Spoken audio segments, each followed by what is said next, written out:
La mesera advierte al millonario que su novia lo engaña. Al día siguiente, recibe una tarjeta negra. Antes de seguir, déjanos en los comentarios tu país o ciudad. Ahora sí, disfruta la historia. Esa copa tiene una mancha, dijo Isabela sin mirarla. Valeria la tomó contra la luz. No había nada. El cristal era perfecto. La cambio ahora mismo, respondió con voz neutral. Y tráeme otro Kear Royal. Este tiene demasiado hielo. Rodrigo Altamira levantó la vista del menú y miró a Isabela un segundo. Solo un segundo. Luego volvió a bajarla. Valeria se llevó la copa y regresó a la barra. Esa era la tercera vez en la noche. La copa, el hielo, la servilleta doblada mal. Isabela Ferrer encontraba siempre algo. Y Rodrigo siempre miraba un segundo y callaba. Mesa 5, murmuró Carlos, el barman. Como cada viernes. Como cada viernes, repitió Valeria, sin más. Tomó la copa nueva, la pulió con el paño blanco y se giró hacia el salón. El restaurante Cima ocupaba el último piso de un hotel de lujo en Polanco. Desde ahí se veía toda la Ciudad de México iluminada, una galaxia de millones de puntos que se extendía hasta perderse. Para los clientes de las mesas junto al ventanal, esa vista era un derecho adquirido. Para Valeria, era el fondo de un escenario donde ella no existía. Tenía 24 años. Estudiaba restauración y peritaje de patrimonio cultural en la UNAM. Le faltaban 2 semestres para terminar. De noche trabajaba aquí porque las deudas del hospital de su padre no esperaban al mes siguiente, ni al siguiente, ni al que venía después. Ser invisible era la habilidad más útil que había desarrollado en ese trabajo. Rellenar copas sin que nadie te mirara, retirar platos sin interrumpir conversaciones, anticipar lo que alguien quería antes de que lo pidiera. Era un arte, aunque nadie lo llamara así. Esa noche, sin embargo, no podría ser invisible del todo. Gracias, Valeria. Dijo Rodrigo cuando le dejó el Kir Royal frente a Isabela. Recordaba su nombre. No todos los clientes lo hacían. De hecho, casi ninguno. Rodrigo Altamira tenía 57 años y dirigía a Otamero Group, uno de los conglomerados de inversión más grandes de América Latina. Su nombre aparecía en las páginas de negocios, en los consejos de patronatos culturales, en las listas de donantes de museos. No era el tipo de hombre que gritaba su dinero. Lo habitaba con la misma naturalidad con que otros habitan un suéter viejo. A su lado, Isabela Ferrer era todo lo contrario, luz calculada, gestos estudiados, una risa que sonaba como música de fondo diseñada para ser recordada. Llevaba un vestido vino tinto que costaba más de lo que Valeria ganaba en 3 meses. Sus manos se movían siempre cerca de Rodrigo, rozándole el brazo, tocándole los dedos, como si necesitara recordarle constantemente que ella estaba ahí. Valeria los había atendido 4 veces. La primera, los vio como una pareja que encajaba en ese mundo. La segunda, notó que Rodrigo miraba la ciudad más de lo que miraba a Isabela. La tercera, empezó a ver los gestos que no cuadraban, la sonrisa que tardaba un segundo de más en aparecer, los ojos que iban a algún otro lugar cuando él hablaba. Esa cuarta noche, el patrón se volvió imposible de ignorar. ¿Listos para ordenar?, preguntó Valeria, con la libreta en mano. El menú de degustación completo, dijo Rodrigo. Y dile al chef que lo del maridaje puede omitir el último vino, ya sabe cuál. Por supuesto, señor Altamira. ¿Y para usted, señorita Ferrer?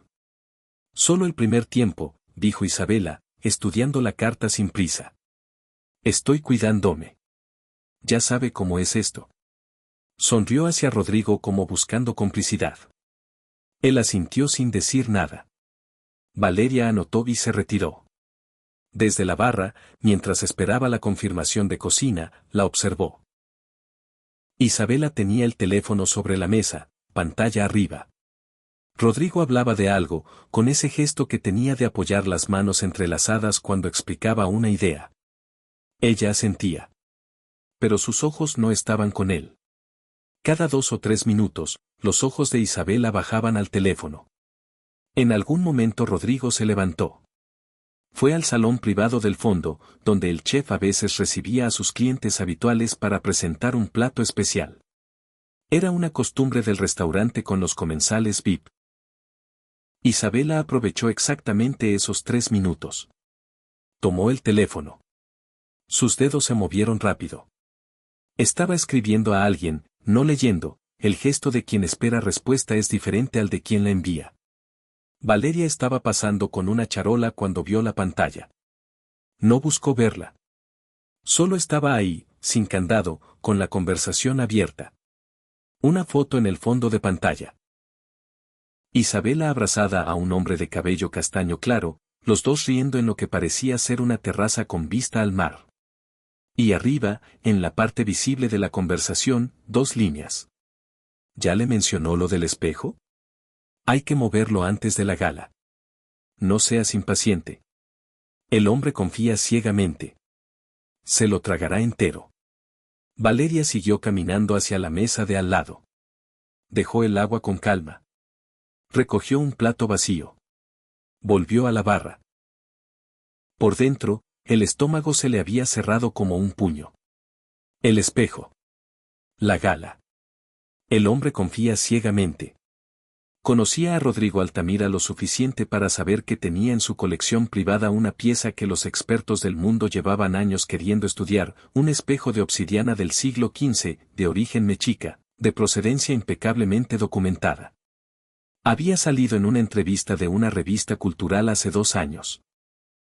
Valeria la había leído en la biblioteca de la facultad, en pleno turno de madrugada del trabajo, con el celular en la mano. Lo que estaba viendo no era una infidelidad romántica. Era algo más grande. Llegó el primer tiempo. Valeria lo llevó a la mesa con la misma expresión de siempre. Rodrigo había vuelto y hablaba con entusiasmo de un proyecto nuevo, una donación al Museo Nacional de Antropología. Isabela sonreía y asentía, preguntaba en los momentos exactos, usaba su nombre con ese tono que hace sentir a alguien el centro del mundo. Era una actuación perfecta. Valeria sirvió el primer plato. Retiró el segundo. Repuso el agua. Cada vuelta a esa mesa era una tortura pequeña, veía todo con claridad y no podía decir nada. O sí podía. Pero decir algo significaba perder el trabajo. Significaba quedarse sin el único ingreso que mantenía a su padre en el hospital privado de Tlalpan donde llevaba 4 meses internado. Significaba facturas sin pagar, semestres suspendidos, un departamento que no podría costear sola. Callar era lo inteligente. Callar era lo seguro. Valeria recogió el tercer tiempo y volvió a la barra. Pensó en su padre. En cómo él siempre le había dicho que el silencio cómodo era la forma más cara de cobardía. Que cobraba más, al final, que cualquier error cometido de frente. Rodrigo firmaba la cuenta cuando Isabela se levantó para ir al tocador. Era su única oportunidad. Valeria se acercó a la mesa con el paso medido de siempre. Dejó la copia del recibo frente a él como si fuera un procedimiento de rutina. Señor Altamira, dijo, sin levantar mucho la voz. Necesito decirle algo. No es apropiado y puede costarme el puesto. Pero no puedo no decirlo. Rodrigo la miró. No con sorpresa. Con una atención tranquila y completa que descolocó a Valeria más que cualquier reacción brusca. Adelante. Valeria tragó saliva. Vi los mensajes del teléfono de la señorita Ferrer. No los busqué, estaban en la pantalla. Hablaban de un espejo. De una gala. De que usted confía ciegamente. Pausa. No creo que sea lo que parece. El silencio duró exactamente 3 segundos. Rodrigo no cambió el gesto. No palideció, no frunció el ceño, no apartó la vista. Solo deslizó la cuenta firmada hacia Valeria. En la parte de la propina había un 0. En la copia que correspondía al cliente, 2 palabras escritas con pluma, en letra pequeña y firme. Gracias. Todo estuvo perfecto esta noche, dijo, en voz alta, justo cuando Isabela volvía del tocador. Isabela la miró de arriba abajo con la sonrisa de quien ya ganó. ¿Todo bien, amor? Todo, respondió Rodrigo, poniéndose de pie. Le ofreció el brazo. Ella lo tomó. Y salieron. Valeria se quedó sosteniendo la cuenta. Mauricio Trelles, el gerente, apareció detrás de ella antes de que pudiera moverse. Mi oficina. Ahora. La oficina de Trelles olía a café frío y a papel impreso. Él cerró la puerta con una calma que era peor que un portazo. ¿Sabes lo que acabas de hacer? Advertirle a un cliente de algo importante, respondió Valeria. Inventarle historias a Rodrigo Altamira. Trelles pronunció el nombre como si fuera un argumento en sí mismo. ¿Tienes idea de lo que representa ese hombre para este restaurante? ¿Para este hotel? ¿Para mí? Vi los mensajes. No me los inventé. No me importa lo que viste. Su voz subió un tono. Tu trabajo es servir y callar. Eso. Solo eso. No eres detective, no eres consejera, no eres nadie. Eres una mesera. Valeria no respondió. ¿Sabe la señorita Ferrer lo que pasó? Ella misma se lo dijo a usted, señor. Antes de que yo llegara aquí. Exacto. Y tiene toda la razón. Trelles se apoyó en el escritorio. Estás despedida. Tu pago final llega por transferencia. Recoge tus cosas antes de que cierren la cocina. Valeria asintió una vez. Sola, sin testigos, con las manos juntas y los ojos secos. Salió sin decir nada más. En los vestidores, sus compañeras fingían no verla mientras recogía sus cosas del casillero. Solo Carlos, el barman, se asomó un segundo. Lo siento, dijo en voz baja. No es culpa tuya, respondió Valeria. Se cambió el uniforme por unos jeans y una chamarra delgada. Antes de cerrar el casillero, le entregaron apresuradamente la carpeta con su copia del recibo de la mesa de Rodrigo. La abrió. El cero en la propina era visible. Para ojos curiosos. Pero abajo, en la copia que nadie más leería, estaban esas dos palabras escritas a mano. Gracias. Valeria las miró un momento. Las cerró. Y salió. Afuera, la Ciudad de México no tenía idea de que ella existía. Los autos pasaban, los semáforos cambiaban, alguien gritaba algo desde una ventana 3 pisos arriba. La noche era tibia y ruidosa e indiferente. Valeria caminó hasta el metro. No lloró. El llanto vendría después, en su departamento, cuando no tuviera otra cosa que hacer. Esa noche no durmió. Su departamento en Coyoacán era pequeño y honesto, una habitación, una sala que era también cocina, un baño donde la regadera tardaba en calentar. Las paredes tenían 3 libros de arte colgados con tachuelas porque no había espacio para estantes. Sobre la mesa de la cocina había facturas. Siempre había facturas. Miró el techo durante horas. El cero. Las 2 palabras. El espejo. La gala. ¿Qué significaba el gracias? ¿Era una cortesía vacía? ¿Un sarcasmo de hombre rico que no necesita explicarse? ¿O significaba que había escuchado y que algo, en algún lugar de su cabeza, había encajado? No había forma de saberlo. Solo sabía que estaba sin trabajo y que el hospital de su padre no aceptaba intenciones de pago. Cerró los ojos. Los volvió a abrir. Afuera empezaba a llover. Eran las 7:40 de la mañana cuando golpearon la puerta. No era el golpe suave de un vecino ni el timbre del repartidor de gas. Era un golpe firme, de alguien que sabía exactamente dónde estaba y tenía intención de esperar. Valeria se asomó por la mirilla. Un hombre de traje gris oscuro. Espalda recta. Auricular discreto en la oreja derecha. Expresión de quien no tiene conversación. Abrió con la cadena puesta. ¿Valeria Sousa? Sí. Tengo una entrega para usted. Instrucciones de mi empleador. Yo no pedí nada. Lo sé. Solo extendió una caja. Negra, sin logos, sin etiquetas. Mediana. Pesada. Mis instrucciones terminan aquí, dijo él, con el tono de quien ya hizo su trabajo.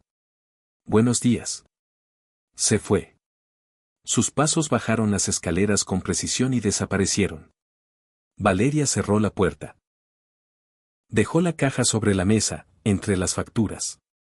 La miró un momento. La abrió. Dentro había dos cosas. La primera, un teléfono nuevo, sellado, sin caja, con una sola aplicación instalada. Un icono negro con una letra plateada en el centro.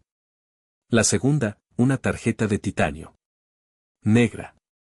Fría al tacto. Con su nombre grabado en relieve. Valeria Sousa. No podía ser real.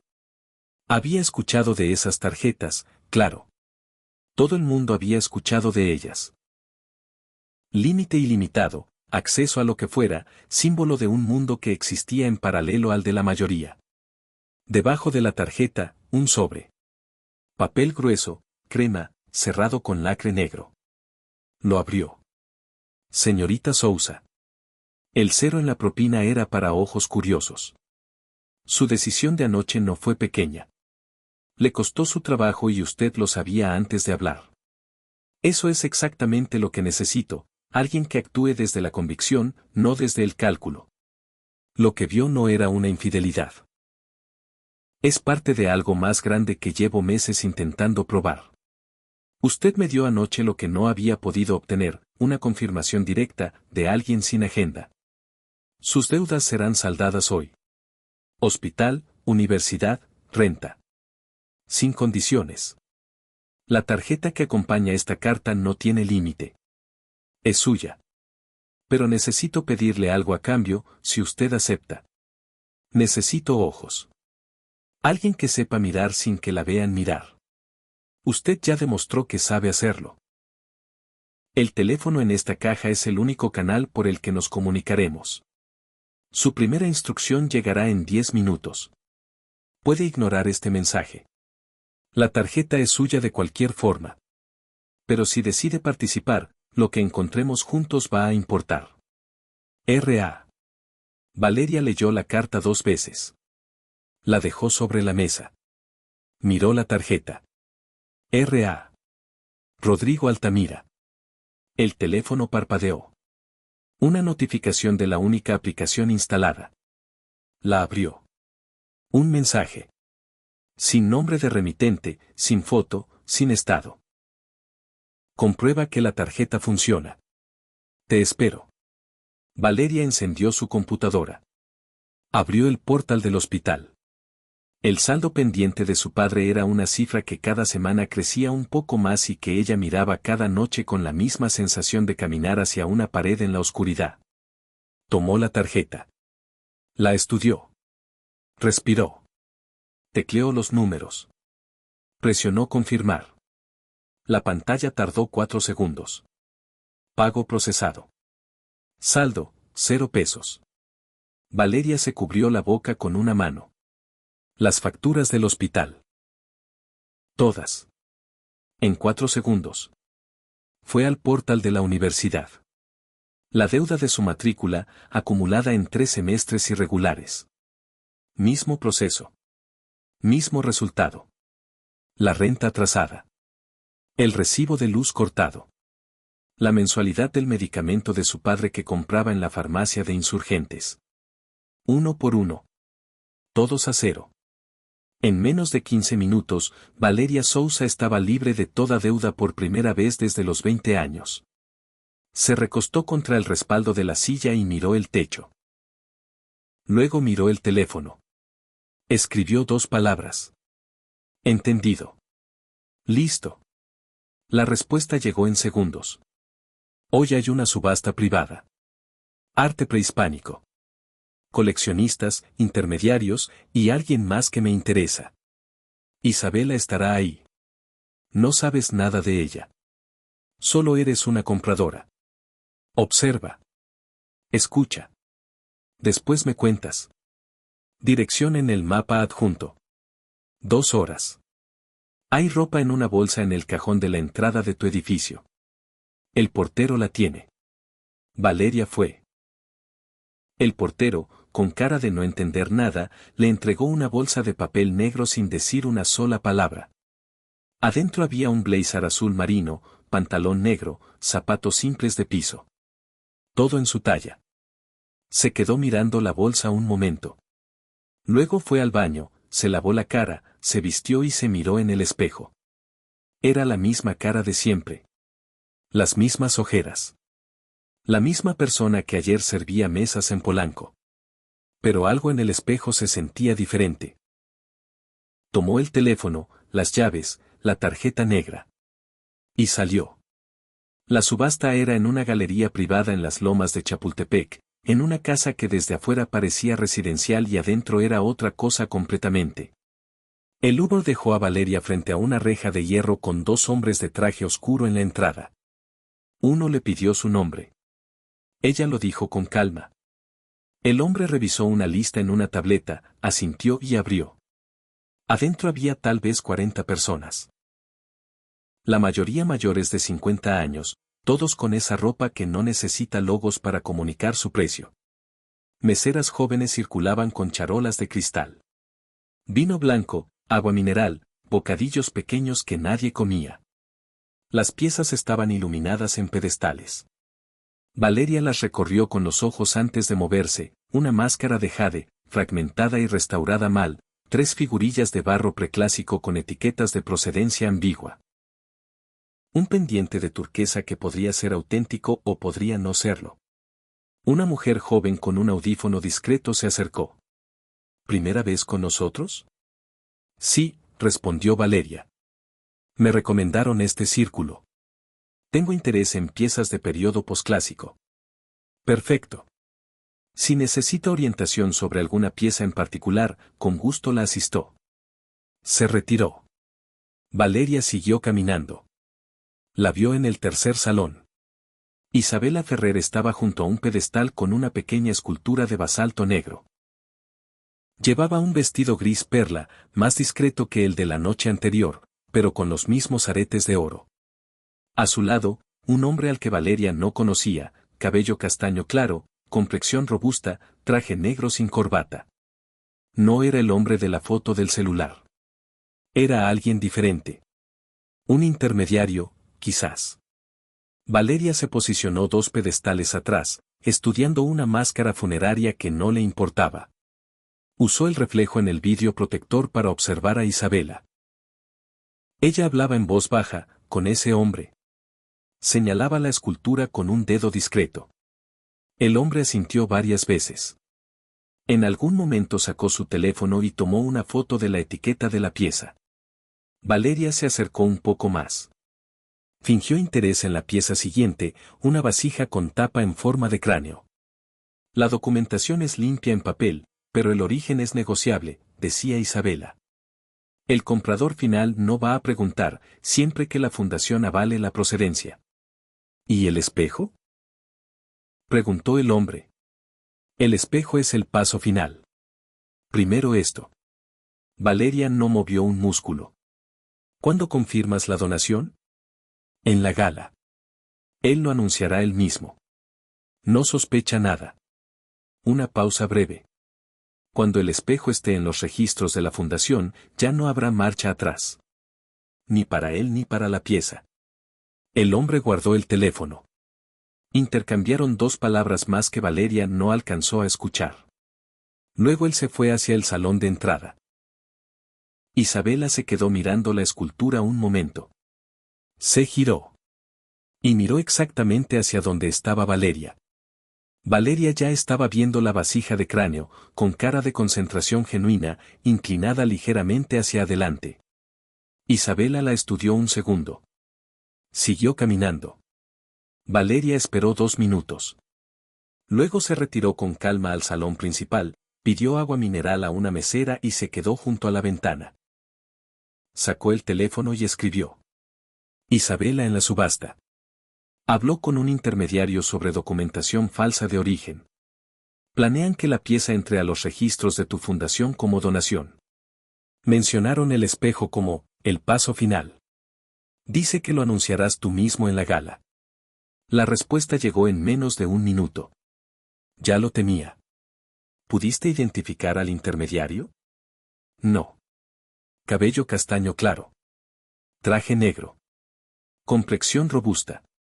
Tomó fotos de las etiquetas de las piezas. Es suficiente para empezar.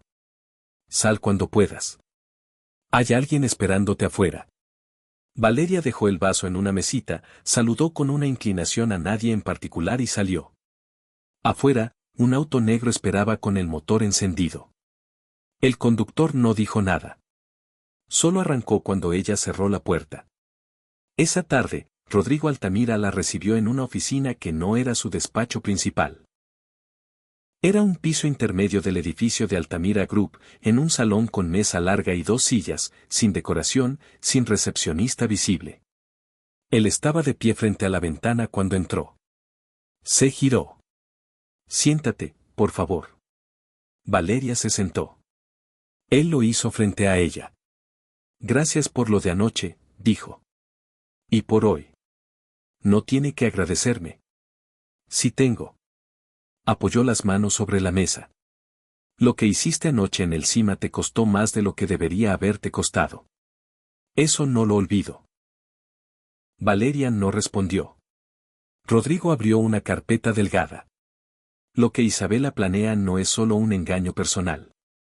Lleva meses trabajando para que yo done el espejo de obsidiana de mi colección a una fundación cultural que ella registró hace 3 meses bajo un nombre genérico.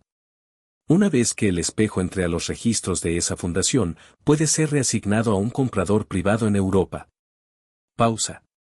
El espejo tiene un valor estimado de 120 millones de pesos. Pero su valor real es incalculable. Es patrimonio. Valeria escuchó sin interrumpir. ¿Sabes lo que es ese espejo? Sí, respondió ella. Espejo de obsidiana de origen mexica. Periodo posclásico tardío. Se usaban en rituales de adivinación. Hay muy pocos con documentación de procedencia completa. El tuyo salió en la revista de Patrimonio hace 2 años. Rodrigo la miró un segundo más de lo esperado. ¿Estudias restauración? En la UNAM. Me faltan 2 semestres. Lo sé, dijo él simplemente. Claro que lo sabía. ¿Por qué yo? Preguntó Valeria. Tienes abogados, investigadores, gente de seguridad. Tengo todo eso. Rodrigo cerró la carpeta. Pero necesito algo que ellos no pueden darme, alguien que Isabela no conozca. Alguien que pueda estar cerca de su mundo sin levantar sospechas. Alguien que no tenga historia en este entorno. Valeria procesó eso. Y también alguien que ya demostró que no calla cuando debe hablar. Ella no dijo nada. La gala es en 20 días. En el Museo Nacional de Antropología. Isabela cree que en esa noche yo anunciaré la donación del espejo. Lo que realmente va a pasar es diferente. Pero necesito pruebas sólidas antes de eso. Pruebas que sostengan un proceso legal. No solo lo que escuchamos tú y yo. ¿Qué tipo de pruebas? Su identidad real. Isabela Ferrer no existe en ningún registro antes de hace 4 años. Necesito saber quién era antes, dónde operó antes, si hay víctimas anteriores. Una pausa. Y necesito los contratos que firmó con un notario en la colonia Roma. Documentos que registran la fundación y sus estatutos. Si esos estatutos tienen lo que creo que tienen, son la pieza central. ¿Por qué no puede conseguirlos tú directamente? Porque el notario sabe quién soy. Y porque si alguien de mi equipo se acerca, el documento desaparece esa misma tarde. Valeria miró la carpeta cerrada sobre la mesa. ¿Cuánto tiempo tengo? 19 días para la investigación. El día de la gala necesito todo. Rodrigo se levantó. Tienes acceso completo a lo que necesites. Si hay alguien que pueda ayudarte, dímelo y lo arreglo. Si necesitas información técnica sobre el espejo o sobre el mercado de arte, hay expertos disponibles. ¿Expertos de qué tipo? Del tipo que prefiere no aparecer en los créditos. Valeria asintió. Cuando se levantó para irse, Rodrigo dijo una cosa más. Lo que vio en el restaurante fue la tercera vez que intentaba decírselo a alguien. Las otras 2 veces, la persona prefirió no arriesgarse. Una pausa. Usted fue la primera que habló. Valeria salió sin responder. Pero algo en esa última frase se instaló en algún lugar donde no había palabras todavía. Los primeros días fueron un caos ordenado. Valeria instaló su centro de trabajo en la mesa de la cocina, que de pronto tenía espacio porque las facturas habían desaparecido. Computadora, libreta, 3 bolígrafos, el teléfono negro. Empezó por lo que sabía hacer. Investigación documental. Isabela Ferrer aparecía en redes sociales desde hacía 4 años exactos. Fotos de galerías, de inauguraciones, de eventos culturales en Ciudad de México y Bogotá. Un perfil construido con cuidado, referencias artísticas precisas, relaciones con personas reales del sector, una estética coherente de mujer culta con dinero propio. Era un personaje bien construido. Eso mismo era lo que lo hacía sospechoso. Nadie construye un personaje tan completo desde cero sin tener razón para hacerlo. Valeria buscó en hemerotecas digitales. Archivos de periódicos colombianos, venezolanos, argentinos. Subastas, galerías, escándalos menores en el mundo del arte que no habían llegado a titulares grandes. Al 4.º día, encontró algo. Un artículo en un periódico de Medellín, de 5 años atrás. Una galería familiar en quiebra después de la muerte de su fundador, un museógrafo llamado Ernesto Andrade. Su hija, Celeste Andrade, había desaparecido junto con las piezas principales de la colección pocas semanas después del deceso. La nota era breve y sin seguimiento. Caso sin recursos para investigarse. Celeste Andrade. 4 años después, Isabela Ferrer. Valeria abrió el teléfono y escribió. Rodrigo respondió en 3 minutos. Ernesto Andrade era amigo mío. Nos conocimos en un simposio de patrimonio en Cartagena hace 12 años. Hablaba de su hija con mucho orgullo. Dijo que iba a seguir su camino. Valeria leyó el mensaje 2 veces. Siguió leyendo el artículo de Medellín. Al final había una línea pequeña, la colección desaparecida incluía un pendiente de jade del periodo clásico maya, valorado en 8 millones de pesos colombianos. Nunca recuperado. Mismo patrón. Mismo perfil. Mismo tipo de pieza. Solo que ahora el objetivo era algo 100 veces más grande. Escribió. Isabela es Celeste Andrade. Hija de Ernesto Andrade, museógrafo de Medellín. Mismo método que contigo, ganarse la confianza de alguien con una colección de valor, crear fundación falsa, vaciarla y desaparecer. La primera vez fue con la colección de su propio padre. Esta vez es contigo. Silencio por 10 minutos. Luego. ¿Tienes el artículo? Sí. Guárdalo. Necesitamos más. Necesitamos los documentos del notario. Trabajo en eso. Cerró la conversación. Se quedó mirando la pantalla un momento. Una mujer que había destruido la colección de su propio padre para después operar con otro nombre. Que llevaba 4 años construyendo una identidad falsa solo para ejecutar el mismo engaño a mayor escala. Y en algún lugar de esa historia estaba el hombre de la foto del celular. El que no era su hermano. Hagamos un juego para quienes leen los comentarios. Escribe la palabra obsidiana en la sección de comentarios. Solo los que llegaron hasta aquí lo entenderán. Continuemos con la historia. Los días siguientes, Valeria aprendió a moverse en un mundo que no era el suyo. Asistió a 2 inauguraciones de galerías con el nombre de una empresa cultural que Rodrigo había registrado específicamente para eso, con ella como representante. Nadie preguntó por credenciales porque la tarjeta negra era un idioma que todos entendían. En la segunda inauguración, la encontró. La doctora Carmen Villanueva. 62 años, blazer beige, cabello corto, mirada de quien lleva décadas viendo a gente pretender que entiende lo que no entiende. Era curadora emérita del Departamento de Mesoamérica del Museo Nacional de Antropología. Valeria la conocía de los seminarios de la facultad. Había tomado 3 de sus conferencias en los últimos 2 años. La doctora Villanueva la reconoció al instante. Valeria Sousa. Del Seminario de Morales. Doctora. La curadora la estudió con esa mirada de quien evalúa piezas. ¿Qué haces aquí con esa tarjeta? No había forma de evitarlo. Trabajo en algo, dijo Valeria en voz baja. ¿Para quién? Para alguien que necesita proteger una pieza importante. La doctora Villanueva no preguntó más. Miró brevemente hacia el fondo del salón, donde Isabela acababa de entrar acompañada de un hombre diferente al de la subasta. ¿Tiene que ver con ella? Valeria no respondió. La doctora bajó la voz. Lleva 2 meses visitando galerías.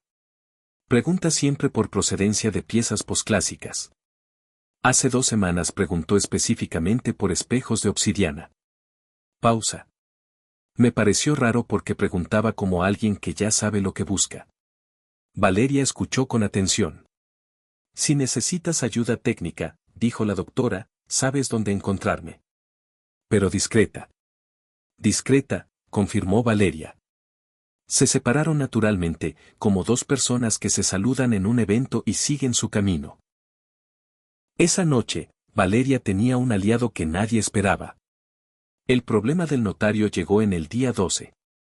Rodrigo le envió un mensaje a las 6 de la mañana. El notario que registró la fundación de Isabela tiene los estatutos originales. Hay una cláusula en esos estatutos que le permite transferir piezas donadas a socios internacionales de la fundación sin consentimiento del donante original. Es la trampa legal. Con eso, el espejo puede moverse a Europa sin que yo pueda detenerlo una vez firmada la donación. ¿Y los documentos? En su notaría. Colonia, Roma. El problema es que alguien de los contactos de Isabela habló con él. Si alguien de mi equipo legal se acerca, el estatuto desaparece y aparece una versión limpia. Ya pasó antes con otro caso que investigamos. ¿Cuándo lo necesitas? La gala es en 8 días. Necesito esos documentos antes. Valeria cerró el teléfono. Pensó. Una notaría en la Colonia, Roma. Un notario que ya había sido contactado por Isabela. Alguien que sabía que el documento importaba. No podía llegar como investigadora. No podía llegar como abogada. No podía llegar como nadie que hiciera sonar ninguna alarma. Pero podía llegar como estudiante. Llamó a la doctora Villanueva esa misma mañana. Necesito un favor académico, dijo. ¿Qué tipo? Una carta de la facultad. Con membrete real, firma real. Que diga que estoy haciendo una investigación sobre los protocolos de registro notarial de fundaciones culturales en México. Para un trabajo de titulación. Silencio breve. ¿Cuándo la necesitas? Mañana. Dame hasta las 4 de la tarde. La carta llegó a las 3:45. Al día siguiente, Valeria llegó a la notaría en la Colonia, Roma a las 10 de la mañana. Vestía con ropa de estudiante, jeans, blusa sencilla, mochila. Sin la tarjeta negra. Sin el teléfono de misión. Solo la carta, su credencial de la UNAM y una libreta. El notario era un hombre de 60 años, con lentes de armazón dorada y esa amabilidad profesional que no significa nada. Estoy haciendo una investigación sobre los estatutos de fundaciones culturales, explicó Valeria. Me interesa revisar modelos de cláusulas de transferencia de bienes. No necesito información privada, solo modelos de estructura. El notario la miró. Evaluó la carta. Evaluó la credencial. ¿Qué fundaciones le interesan? En particular las registradas en los últimos 5 años. Fundaciones de gestión de patrimonio cultural. Puedo mostrarle versiones públicas de algunos registros, dijo él. Las cláusulas privadas tienen protección. Claro, entiendo. Solo las versiones públicas. El notario se retiró a su archivo. Tardó 15 minutos. Cuando volvió, trajo 4 carpetas. Las puso sobre el escritorio. Revíselas aquí, si gusta. Gracias. Valeria abrió la primera. Revisó con calma. No buscaba la carpeta de Isabela, Sabía que el notario no se la daría voluntariamente. Buscaba otra cosa. En la tercera carpeta, encontró lo que necesitaba. No era el contrato de Isabela. Era una referencia cruzada, una nota administrativa que mencionaba que la Fundación Ferrer para las Artes había solicitado el registro de una cláusula de transferencia similar a la del modelo que estaba viendo. Con fecha. Con número de expediente. Valeria copió el número de expediente en su libreta, a mano, con letra pequeña. No tomó fotos. No hizo nada visible. ¿Encontró lo que buscaba? Preguntó el notario al volver. Sí, muchas gracias. Es un trabajo muy completo. Cerró la libreta. Una última pregunta, ¿los estatutos de estas fundaciones son Quensaltebels a través del registro público mercantil? Algunos sí, dependiendo del tipo de registro. Perfecto. Eso me ayuda mucho. Salió. Caminó 2 cuadras. Se metió al primer café que encontró. Abrió la computadora. Con el número de expediente, el registro público mercantil era de acceso libre. Tardó 40 minutos en encontrar la versión completa de los estatutos de la Fundación Ferrer para las Artes. Y ahí estaba. Cláusula 7, inciso C, subinciso 2. En caso de que un bien cultural donado requiera conservación especializada no disponible en territorio nacional, el Consejo Directivo de la Fundación queda facultado para transferir temporalmente dicho bien a una institución socia internacional, sin necesidad de notificación adicional al donante original. Institución socia internacional. Sin notificación al donante. Valeria fotografió la pantalla. La envió por el teléfono de misión. La respuesta llegó en 2 minutos. Eso es lo que necesitábamos. Con esto y la identidad real, tenemos el caso completo. Pausa breve. Necesito que vengas mañana. Tenemos que preparar la gala. La reunión fue en el mismo piso sin decoración del edificio de Altamira Group. Pero esta vez había más personas. Un abogado con cara de no dormir bien desde hace años. Una mujer de traje azul que Rodrigo presentó solo como la persona que maneja los temas legales urgentes. Y al fondo, apoyada en la pared con los brazos cruzados, estaba Sofía Garza. Sofía era directora de comunicaciones de Altamira Group. 38 años, expresión de quien ha visto demasiados escándalos para sorprenderse de cualquiera. Miró a Valeria con una evaluación que duró exactamente 3 segundos. Tú eres la mesera, dijo. No era una pregunta. Era, respondió Valeria. Sofía sintió mínimamente. Sin juzgar, sin aprobar. Solo registrando. Rodrigo puso sobre la mesa los documentos. Esto es lo que tenemos. Identidad falsa confirmada. Estatutos con cláusula de transferencia ilegal. Testimonios de la subasta. Conexión con el caso Andrade en Medellín. Miró al abogado. ¿Es suficiente? Para iniciar un proceso, sí. Para que llegue a algo antes de la gala, necesitamos una denuncia formal antes del jueves. El abogado miró sus notas. Y necesitamos que alguien dispuesto a declarar esté presente esa noche. Todos miraron a Valeria. Ella no esperaba eso. Yo solo investigué, dijo. Eres testigo directo de 2 conversaciones, explicó el abogado. Lo de la subasta y lo de la cláusula. Sin testigo directo, es su palabra contra la de Rodrigo. Valeria no dijo nada por un momento. ¿Isabela sabe quién soy? No, respondió Rodrigo. En la subasta no te reconoció. Y en el restaurante no te vio como amenaza. Pero si aparezco en la gala del museo, puede reconocerme. Contamos con eso, dijo Sofía desde el fondo. Esa es la idea. Valeria la miró. Que te vea, continuó Sofía. Que en algún momento de esa noche entienda quién eres realmente. Cuando ya no pueda hacer nada al respecto. El silencio duró varios segundos. ¿Y el hombre de la foto? Preguntó Valeria. El de los mensajes en el restaurante. Rodrigo y el abogado se miraron brevemente. Santiago Reyes, dijo Rodrigo. Su nombre real es Bruno Lacerda. Operan juntos desde hace años. Él maneja los contactos internacionales, ella gestiona la relación de confianza local. Pausa. Estará en la gala. Valeria procesó todo. De acuerdo, dijo al final. Sofía se separó de la pared. Bien. Entonces trabajemos. Los últimos días antes de la gala fueron un entrenamiento que nadie le había pedido que tomara pero que resultó necesario. Sofía Garza era eficiente y directa y no tenía tiempo para explicaciones dos veces. En ese mundo, la confianza se comunica con lo que no dices, le explicó durante una caminata por el Parque Lincoln. No expliques quién eres. No justifiques por qué estás ahí.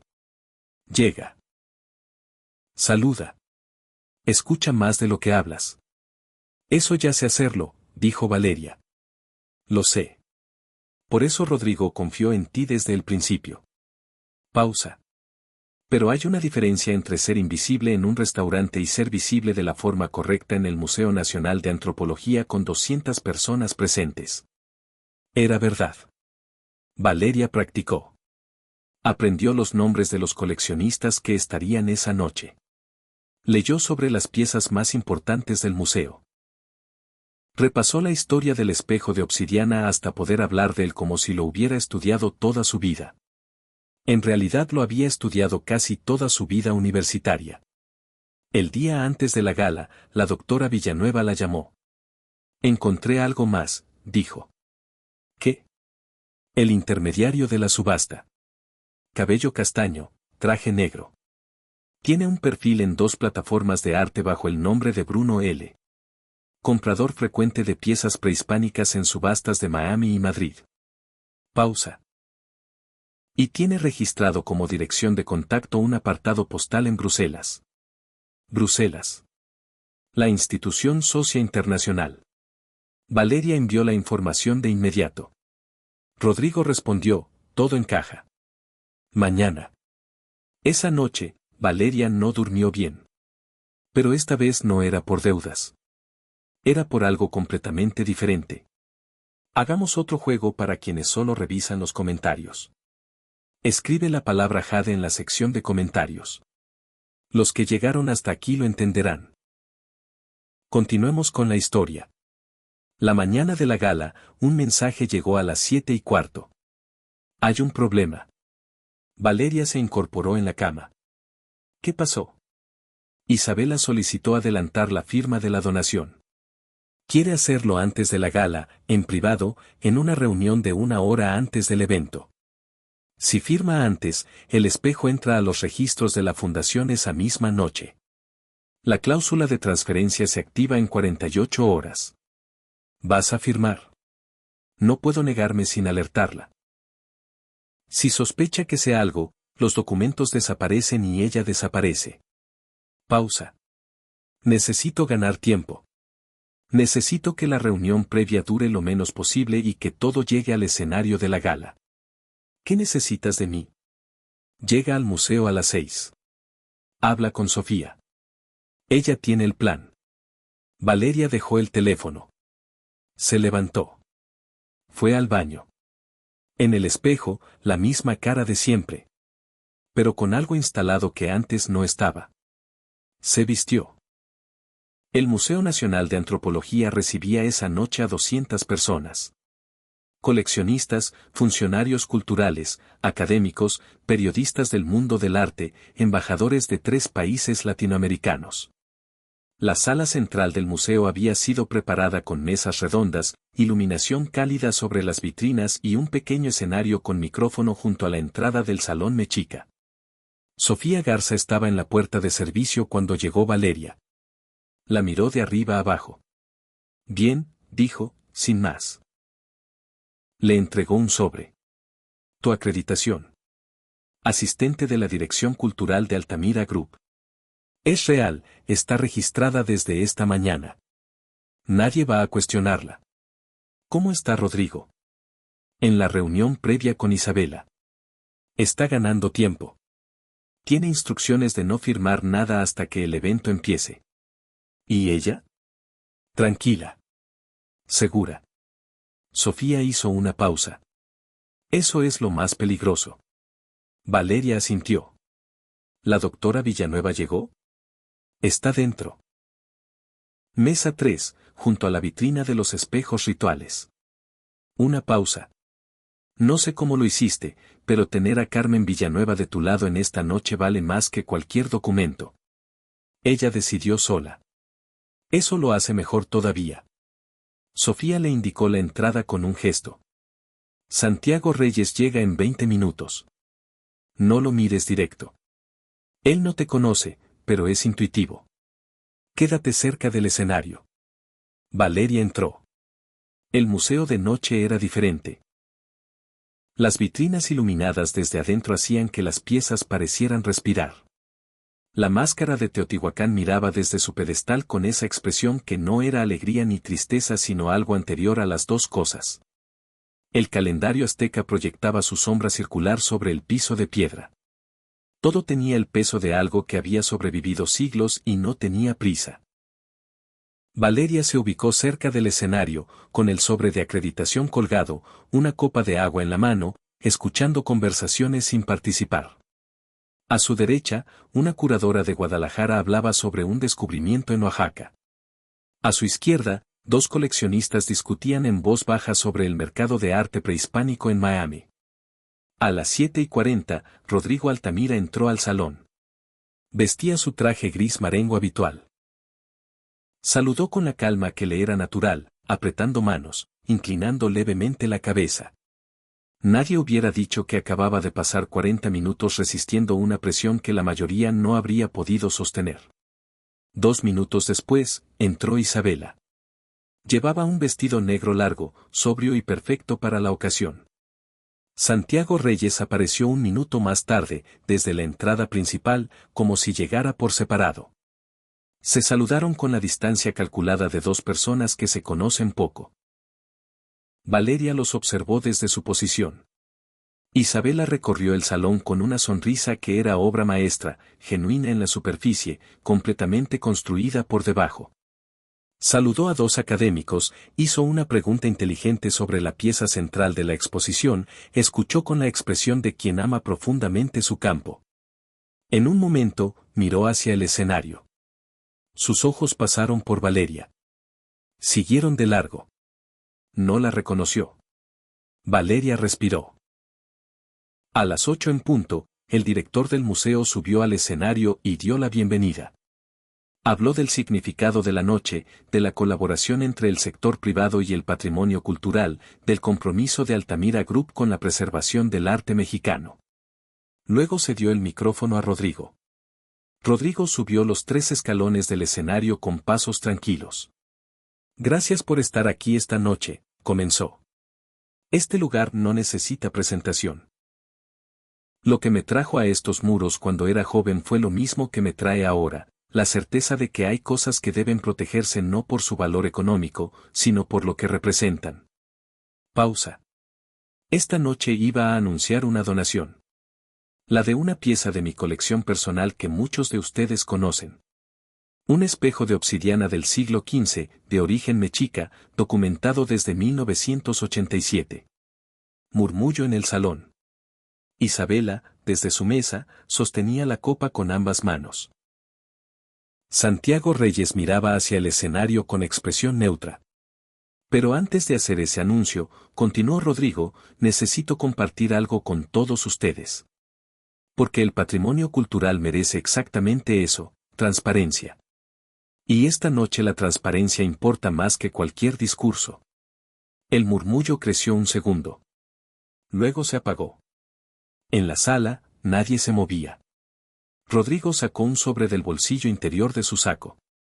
Lo abrió con calma. Tengo en mis manos los estatutos de la Fundación Ferrer para las Artes, registrada hace 4 meses en esta ciudad. La fundación a la que pensaba donar el espejo. Pausa. Cláusula 7, inciso C, subinciso 2. En caso de que un bien cultural donado requiera conservación especializada no disponible en territorio nacional, El consejo directivo queda facultado para transferir temporalmente dicho bien a una institución socia internacional, sin necesidad de notificación adicional al donante. Silencio completo.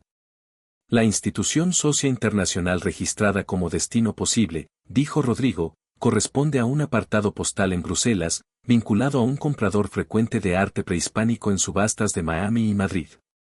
Un movimiento en la sala. Santiago Reyes había empezado a levantarse lentamente. Rodrigo continuó sin cambiar el tono. La persona que presentó esta fundación como proyecto cultural se llama Isabela Ferrer. Nombre que no aparece en ningún registro antes de hace 4 años. Pausa. Su nombre real es Celeste Andrade. Hija de Ernesto Andrade, museógrafo colombiano cuya colección desapareció junto con ella hace 5 años. El silencio se quebró. Voces simultáneas. Varios coleccionistas se levantaron. El director del museo se quedó inmóvil junto al escenario. 2 periodistas sacaron sus teléfonos. Isabela, Celeste, no se movió. Solo sus manos apretaron la copa con más fuerza. Santiago Reyes ya estaba de pie, mirando hacia la salida. Rodrigo bajó la vista hacia el salón. Hay documentación completa disponible. Investigación de identidad, testimonios de la subasta del martes pasado y declaración de testigo directo. Todo entregado esta tarde a la FGJ de la Ciudad de México y al Ministerio de Cultura. Las puertas laterales del salón se abrieron. 2 personas de traje, con identificaciones visibles, entraron con paso directo hacia la mesa donde estaba Isabela. Santiago Reyes dio 2 pasos hacia la salida principal. Otros 2 hombres ya estaban en esa puerta. Se detuvo. Santiago Reyes, dijo uno de ellos en voz baja. O Bruno Lacerda. Como prefiera. Lo que siguió fue extrañamente silencioso para lo que fue. No hubo gritos. No hubo escenas. Isabela se puso de pie, miró hacia el escenario un segundo con una expresión que Valeria no olvidaría, no era miedo. Era cálculo. El de alguien buscando una salida que ya no existía. Las 2 personas de traje se identificaron. Le hablaron en voz baja. Ella respondió algo que nadie más escuchó. Luego, con una calma que era casi más perturbadora que cualquier escena, se levantó y los acompañó. Santiago Reyes, Bruno Lacerda, no dijo nada. El salón tardó 30 segundos en procesarlo. Luego estalló. La doctora Villanueva, desde su mesa, miraba hacia el escenario con una expresión que Valeria interpretó como algo entre satisfacción y alivio. Asintió levemente cuando sus ojos se encontraron. Valeria bajó la vista. El director del museo subió al escenario junto a Rodrigo. Con la autorización del señor Altamira, dijo, con voz que tardó un segundo en recuperar su tono profesional, y en nombre de esta institución, quiero confirmar que la colección de esta sala permanece íntegra. Y que el espejo de obsidiana, si el señor Altamira así lo decide en algún momento, tendrá un lugar permanente aquí. Rodrigo miró al director. Ya lo decidí. Dijo al micrófono, con la misma calma de siempre. Pero lo decidí esta noche, por las razones correctas. No porque alguien me lo haya pedido. Los aplausos comenzaron desde las mesas del fondo y avanzaron hacia el frente. Valeria no aplaudió. Solo se quedó de pie junto al escenario, con la copa vacía en la mano, mirando la sala. 2 horas después, el museo iba quedando vacío. Los periodistas habían salido con sus notas. Los coleccionistas en pequeños grupos, hablando en voz baja. El equipo de Rodrigo recogía documentos en una mesa lateral. La doctora Villanueva se acercó a Valeria antes de irse. ¿Cómo terminó tu investigación sobre protocolos notariales? Preguntó con una sonrisa seca. Con nota aprobatoria, respondió Valeria. La doctora asintió. Cuando termines los 2 semestres que te faltan, llámame. El departamento necesita gente que sepa mirar. Se fue. Rodrigo se acercó cuando ya solo quedaban ellos 2 y Sofía, que cerraba carpetas al fondo. Gracias, dijo. Ya me lo dijiste, respondió Valeria. No esta vez. Esta vez es diferente. Se quedó un momento en silencio. Lo que hiciste en el CIMA era decente. Lo que hiciste estas 3 semanas fue otra cosa. Pausa. No cualquiera hace ese trabajo sin experiencia previa, sin red de contactos, sin tener idea de a dónde va. Tenía idea de a dónde iba. ¿Desde cuándo? Valeria pensó en la carta, en el teléfono, en la primera mañana con la tarjeta sobre la mesa y las facturas desaparecidas. Desde que abrí la caja, dijo. Rodrigo dejó escapar algo que en otra persona hubiera sido una sonrisa. El espejo se queda en el museo. Donación formal la semana próxima, con todos los papeles en orden. Pausa. Y hay una posición en la Fundación Altamira para el patrimonio que lleva 3 meses sin cubrirse. Coordinación de investigación de procedencias. Valeria lo miró. Soy estudiante. Me faltan 2 semestres, la interrumpió él, repitiendo exactamente sus palabras de la primera reunión. Ella no respondió. No te pido que decidas ahora. Rodrigo recogió su carpeta. Pero cuando termines esos 2 semestres, el puesto va a seguir ahí. Se fue hacia la salida. Sofía pasó junto a Valeria camino a la puerta. Se detuvo un segundo. Para lo que vale, dijo en voz baja, cuando Rodrigo dice que el puesto va a seguir ahí, el puesto sigue ahí. Salió. Valeria se quedó sola en el salón. Las luces de emergencia habían reemplazado la iluminación de gala. Las vitrinas seguían encendidas. Las piezas continuaban en sus lugares, con esa indiferencia serena de lo que ha sobrevivido demasiado como para alterarse por una noche. El espejo de obsidiana no estaba ahí. Seguía en la colección privada de Rodrigo. Pero esa misma semana estaría aquí, en el lugar donde debía estar. Valeria caminó lentamente por el pasillo central. Pasó frente al calendario azteca. Frente a la máscara de Teotihuacán. Frente a las figurillas de barro que alguien había hecho con las manos hace 2000 años y que habían sobrevivido a todo. Pensó en Ernesto Andrade, un museógrafo en Medellín que habló con orgullo de su hija. Que no imaginó lo que vendría. Pensó en su padre, en el hospital de Tlalpan, que llevaría semanas enterándose de lo que había pasado porque ella no había querido preocuparlo. Pensó en el uniforme negro colgado en su casillero vacío del CIMA. No sentía triunfo. Sentía algo más quieto que eso. Salió por la puerta lateral. La noche en Chapultepec era fresca. Las luces de la ciudad se extendían en todas direcciones. Lejos, sobre el bosque, se podía ver el perfil del castillo iluminado. El teléfono vibró. No era el de Misión. Era su propio teléfono. Su padre. Lo contestó. ¿Mija? Aquí estoy.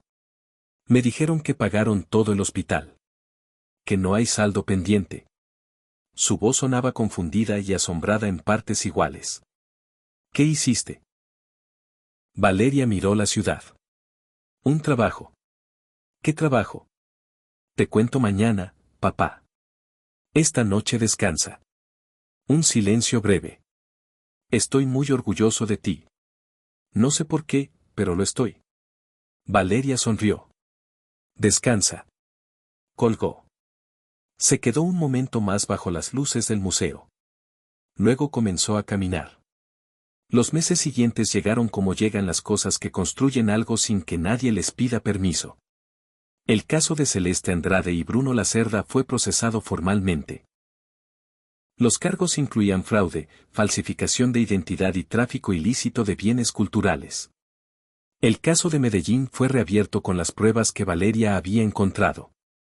La hija del museógrafo colombiano, que vivía en Bogotá y llevaba 5 años sin noticias de las piezas desaparecidas, recibió una llamada del consulado mexicano que no esperaba.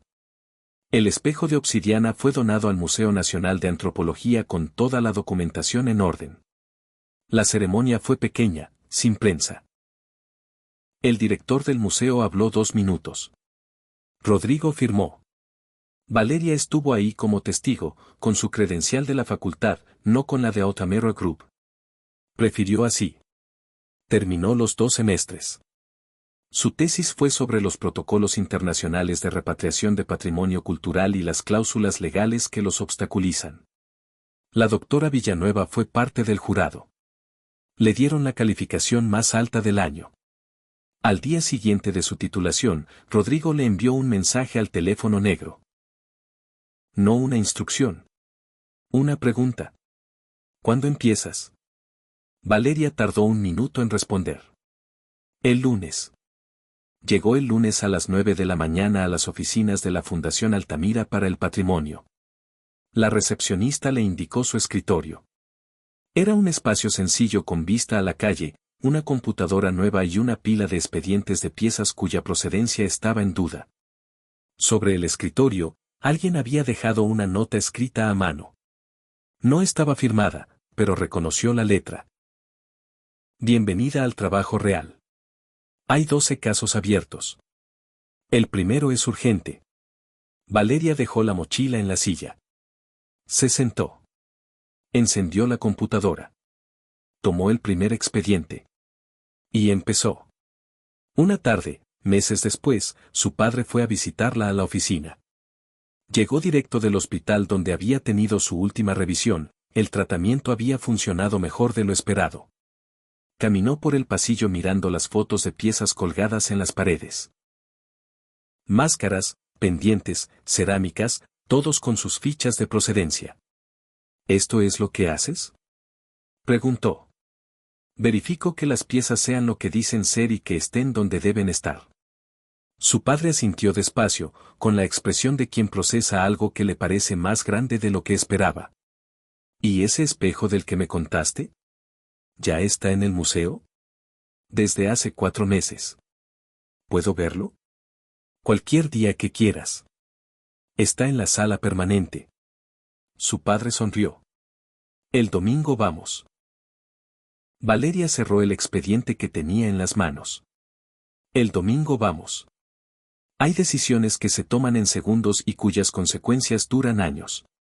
Decisiones que en el momento parecen un error y que con el tiempo revelan lo que realmente son, el punto exacto donde una vida da vuelta. Valeria Sousa podría haber callado esa noche en el CIMA. Habría conservado su trabajo, seguido pagando sus deudas poco a poco, terminado la carrera en algún momento sin mayores sobresaltos. Habría sido una vida razonable. Pero la honestidad no siempre es razonable. A veces es simplemente lo único que se puede hacer cuando uno se mira al espejo. Y a veces, solo a veces, la honestidad abre una puerta que no sabías que existía. ¿Qué opinas sobre esta historia? ¿Crees que Valeria tomó la decisión correcta cuando advirtió a Rodrigo, sabiendo que podía perder todo? ¿Tú habrías hablado o habrías callado? Déjame tu opinión en los comentarios.